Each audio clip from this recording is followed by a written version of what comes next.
చాలామంది పాస్టర్లు కన్ఫ్యూజ్ చేసేది ఏంటి అని అంటే, దేవుడు అంటే పెళ్ళాలేంటి, ఇంతమంది ఏంటి, ఈ రకమైనటువంటి వ్యవహారం ఏంటి అని అనే వాళ్ళకి మీరేం చెప్తారు? ఇదే కదా ఎక్కువ కన్ఫ్యూజన్ చేసేది. అవునండి. దేవుడు అనేవాడు ఎవరికి కనిపియకూడదు, వినిపియకూడదు. అదొక మహాశక్తి అని చెప్పేసి బైబిల్, ఖురాన్ చెప్తుంది. దేవుడు ఇలానే ఉండాలని వీళ్ళు అంటున్నారు. దేవుడు అనేవాడు అసలు ఎలా ఉండాలని మన పురాణాలు చెప్తున్నాయి. మనం ఎలా అర్థం చేసుకోవాలి? అండ్ ఈ రకమైన పెళ్ళిళ్ళు, వ్యవహారాలు, ఆడవాళ్ళతో జరిగినటువంటి ఈ క్రియలన్నిటిని ఇదే ఎక్కువ కన్ఫ్యూజన్. హిందువుల నోరు మూపించాల్సిన ప్రధానంగా ఏదన్నా ఉంది అని అంటే ఇలాంటి అంశం మీదనే వాళ్ళు ఎక్కువగా టార్గెట్ చేస్తూ ఉంటారు. ఉదాహరణకి ఇప్పుడు ఇందాక మీరు చెప్పిన రిఫరెన్స్‌లో అక్కడ ఏదో ఉంటే ఈయన ఏదో చెప్పటం. అంతేనండి. అంతే. ఇప్పుడు ఇక్కడ ఈ వ్యవహారాన్ని చూపిచ్చి ఒకే ఒక్క ఆ! కానీ ఈ వ్యవహారాలను చూపిచ్చి 8 మంది భార్యలు, 16,000 మంది గోపికలు ఈ రకమైన వ్యవహారాలను చూపించటం అది కొద్దిగా మీకొక మాట చెప్తానండి నేను. యద్యదాచరతి శ్రేష్ఠః అని భగవద్గీతలో ఒక వాక్యం ఉంది. శ్రేష్ఠుడైన వాడు ఏమి ఆచరిస్తే అదే ప్రజలు ఫాలో అవుతారని. శ్రేష్ఠుడు అంటే గొప్పవాడు అని అర్థం. ఇప్పుడు మీ మతంలో మీ దేవుడో లేకపోతే మీరు గొప్పగా పూజించేటటువంటి ప్రవక్తో పెళ్లి చేసుకుని భార్యను ఎలా చూసుకోవాలి, కుటుంబాన్ని ఎలా చూసుకోవాలి అని మీ వాళ్ళు ఆచరించి చూపించలేదు. అందువల్లే మీరు ఎలా ఏడుస్తున్నారు. అమెరికాలోనేమో విడాకుల పర్సంటేజ్ ఎంత అండి? 45% అనుకుంటా. 100 పెళ్ళిళ్ళు అయితే 45 మంది పిటాకులు అయిపోతా ఉంటాయి. విడాకులు. పశ్చిమ దేశాల్లో విడాకుల రేట్ ఎక్కువ ఎందుకుంది? ఇందుకే వాళ్లకు గృహస్థాశ్రమానికి సరైనటువంటి ఒక నిర్వచనమే తెలియదు, లేదు. వాళ్ళ మత గ్రంథాలు చెప్పలేదు, వాళ్ళ దేవుళ్ళు చేసి చూపించలేదు. మనది అలా కాదు. సృష్టి చేశాడు, ఎవరి కోసం చేశాడు? మీరు మీ దేవుడు చేసుకోలేదు కదా అని పెళ్ళిళ్ళు మానేయచ్చుగా. మీరు ఎందుకు మానేయట్లే? ఎందుకు మీరు గంపలుగా ఎందుకు పిల్లలకు అంటున్నారు? మీ దేవుడు మిమ్మల్ని పెళ్లి చేసుకోమని ఎక్కడైనా ఆదేశం ఇచ్చాడా? పోనీ ఇచ్చి ఉంటే కనుక ఆయన చేయని పని మిమ్మల్ని చేసుకోమని ఎందుకు చెప్పాడు? ఆడామును ఎవరు ఆడమ్స్ను హవ్వ అంటారు వీళ్ళు. అక్కడ ఏదో ఒక పండుని తినద్దని చెప్పాడు. పండు తినడం అనేది పాపం కాబట్టి అది తినవద్దని చెప్పాడు. ఇప్పుడు పెళ్లి చేసుకోవడం పాపం అయితే మరి పెళ్లి చేసుకోవద్దని మీ దేవుడు ఎందుకు చెప్పలేదు? అంతే కదా. అలాంటప్పుడు మీ మత మూల సూత్రాల్లో పెళ్లి చేసుకోకూడదు అనే నియమం బౌద్ధంలో ఉన్నట్టు ఉండాలి కదా. ఇప్పుడు బౌద్ధులు చేసుకుంటున్నారు, అది వేరే విషయం. కావున ఏంటంటేనండి, సృష్టి చేశాడు అని వీళ్ళు అంటారు. సృష్టి ముందుకు వెళ్ళాలి అని అంటే వివాహం అనేది మ్యాండేటరీ. ప్రపంచం అంతా పెళ్ళిళ్ళు మానేస్తే ఇంకా సృష్టి ఉంది. మా సృష్టికర్త అని భజన చేయడానికి నువ్వే ఉండవు. అసలు ఎవడూ ఉండడు. ఎవడూ లేని సృష్టి ఆయనకి ఎందుకు?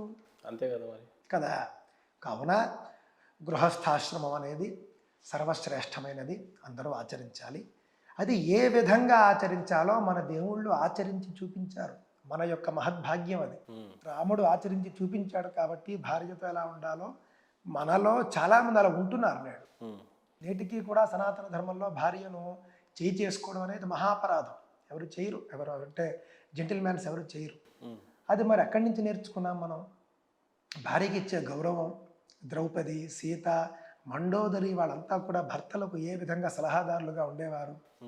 భార్య మాట వినని వాళ్ళు ఎలా నశించారు, భార్య మాట విన్నవాళ్ళు ఎలా బాగుపడ్డారు. అంటే వాళ్ళందరినీ కూడా మనం ఒక సాధారణ మనుషులుగా చూస్తే ద్రౌపది ధర్మరాజుకి చాలా ఉపదేశాలు చేస్తుంది. చాలా గొప్ప గొప్ప మహారాజనీతిజ్ఞురాలు అని పేరు ఆవిడకి. ద్రౌపది చెప్పడం వల్లనే ఈయన చాలా గొప్ప నిర్ణయాలు తీసుకున్నాడు. ఇప్పుడు అంటే జూదంలో ఓడిపోయిన తర్వాత నువ్వు ఇప్పటికే చేసింది చాలు అని చెప్పి వీళ్ళందరూ కలిసి అనేక ఉపదేశాలు చేసేవారు. అప్పుడు ద్రౌపదీదేవి చాలా గొప్పగా. మండోదరి చెప్పింది, ద్రౌపది మాట విని ధర్మరాజు బాగుపడ్డాడు. మండోదరి చెప్పింది వెనక రావణాసురుడు నాశనం అయిపోయాడు. కావున సృష్టికర్త అని మనం భజించాలంటే సృష్టిలో మాట్లాడేవాడు ఉండాలి.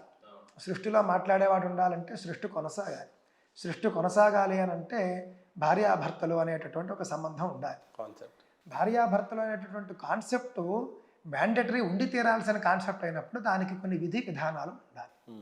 ఆ విధి విధానాలు రాసి పెట్టేస్తే ఎవడూ పట్టించుకోడు అని మన వాళ్ళకి తెలుసు.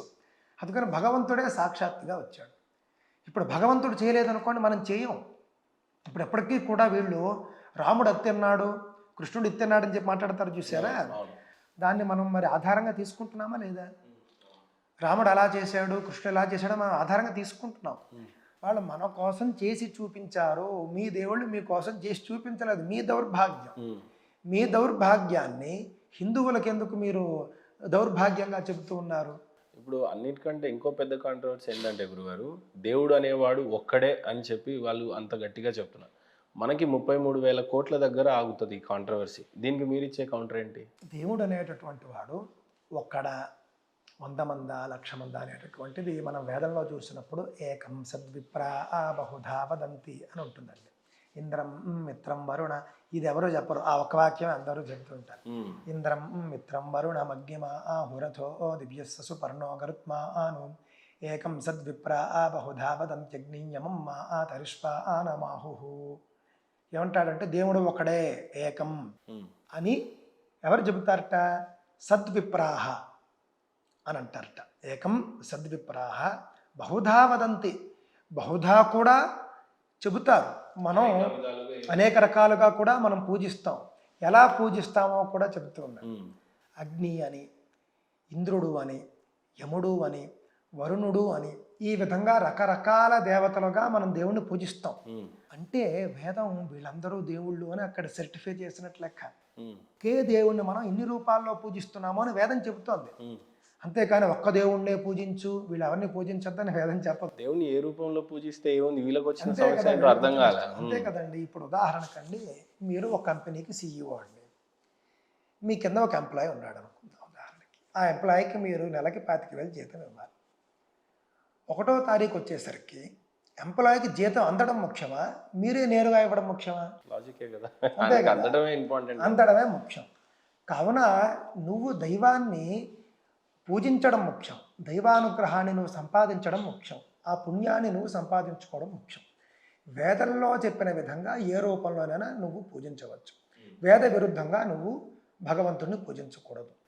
ఏకం సద్విప్రాహ బహుధా వదంతి అని చెప్పడం ద్వారా ఈ దేవతలందరూ కూడా ఆ ఒక్క దేవుడి స్వరూపాలే అని చెబుతూ, లేదా ఆ ఒక్క దేవుణ్ణే మనం ఇన్ని రకాలుగా పూజిస్తున్నాము అని వేదం సర్టిఫై చేస్తున్నట్టు లెక్క. బహుదేవతారాధనను వేదం పూర్తి స్థాయిలో అంగీకరిస్తూ ప్రమోట్ చేస్తున్నట్టు లెక్క. ఎందుకంటే అదే వేదంలో మరేమో ముందు సూక్తంలోని, వెనక సూక్తంలోని అగ్ని సూక్తాలు, ఇంద్ర సూక్తాలు, వరుణ సూక్తాలు, విష్ణు సూక్తాలు, రుద్ర సూక్తాలు అన్నీ ఉంటాయి. గో సూక్తం కూడా ఉంటుంది. ఒక ఆయన ఎవడో ప్రబుద్ధుడు చెప్తున్నాడు, బాగా టామ్ ఇస్తాడు, అబద్ధ. గోవు అటండి, గోవు దేవత అని, గోవును పూజించమని వేదంలో లేదట. వీళ్ళు చెప్పడం, వీళ్ళు ఎన్ని చదివేశారు, వీళ్ళకి ఎవరు చెప్పారు? ఇది పచ్చి అబద్ధం కాదా? సిరాజే ఉంటాడు ఆయనే. వేదంలో ఇందాక నేను మీకు చెప్పాను, విష్ణు సూక్తం, రుద్ర సూక్తం ఇవన్నీ చెప్పాను. వాటితో పాటుగా అండి గో సూక్తం ఉంటుంది. నేను చూశాను బ్రదర్ సిరాజ్ గారు, వేదంలో ఎక్కడ అన్ని జీవరాశుల్లో ఆవు కూడా ఒకటే, దాన్ని దేవతగా పూజించాల్సిన అవసరం లేదు, నార్మల్. కానీ ఇది హిందువుల సెంటిమెంట్ అనేది చెప్పుకొచ్చాడు. అవునండి. ఏమంటారు మీరు, ఏ రకంగా విశ్లేషిస్తారు దీని గురించి? ఇదండి కావాలని ఏదో గోహత్యలకు సంబంధించి ఒక చర్చ జరిగింది. అక్కడ ఆయన హిందూ గ్రంథాలు లేకపోయినా వాళ్ళు గోవును పూజిస్తారు, వాళ్ళ సెంటిమెంట్ని మనం గౌరవించాలి అన్నాడు ఒకసారి. ఇంకోసారి ఏమో అసలు వేదంలో ఎక్కడ హిందూ మత గ్రంథాలు ఎక్కడా లేవంటాడు. ఋగ్వేదంలో మొత్తం 3 గో సూక్తాలు ఉన్నాయి అని చెబుతూనే ఉన్నాను నేను. మొట్టమొదట 4వ అష్టకం అంటారు, అక్కడ ఒకటి వస్తుంది.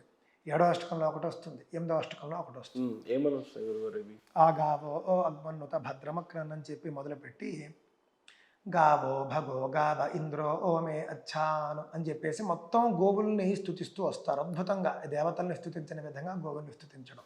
ఇంకో చోట మాతా రుద్రాణ ఆందుహితా వసూనాం స్వస ఆదిత్యాన అమృతస్యానాభి అని ఉంటుంది. గోవుని ఏమన్నారట?